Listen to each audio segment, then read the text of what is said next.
আপনি আমার কি বোঝেন না? বাড়িতে আসার পর থেকে আপনার লেগা জৈল্লা পুইরা অঙ্গার হয়ে যেতেছি, নিজের ঘরে মাথাটা পর্যন্ত রাখতে পারতেছি না।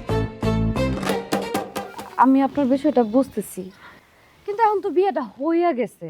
বিয়ের আগে যদি আপনার সাথে আমার দেখাটা হইতো তাহলে একটা কথা ছিল। আমি তো আপনার বিয়ের আগেই দেখছি। আপনি কি অস্বীকার করতে পারবেন? আপনি যখন পাত্রী সেজা বসে ছিলেন আমি আপনারা দেখি নাই, সেই হিসেবে তো আমি আপনার বিয়ের আগেই পছন্দ করছি। আহা, ঝামেলাটা তো ওইখান থেকেই শুরু হয়েছে। আপনারা যদি ভিডিও কলে না দেখে সরাসরি এসে দেখতেন তাহলে তো এরকম ঝামেলা হইতো না। ঝামেলা তো অন্য কারো হয় নাই, ঝামেলা তো শুধু আমার হইছে। আমার কি দোষ যে আমার লগে এরকম হইব?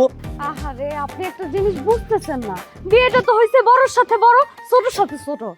আর আমি একটা জিনিস বুঝতেছি না, আমার ছোট বোন নিশি তো দেখতে আমার থেকেও অনেক বেশি সুন্দরী, তাহলে আপনি আমার বোনটা কেন মানতে পারতেছেন না? এই আমি কি আপনার কইছি উনি দেখতে খারাপ? একবারও কইছি এই কথা?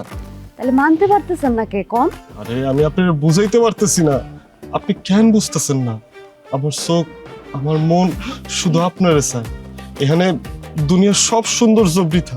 আপনি জানতো, জান আমার মতো থাকতে দেন। আল্লাহ রে, আমি এই লোকটারে বুঝাইতেই পারতেছি না, আপনি কেন বুঝতেছেন না? আমার একটা ডাকাত ভাই আছে, আমার ডাকাত ভাই যদি এই সমস্ত কথা একবার শোনে তাহলে আপনারা মাইরাই ফেলবো।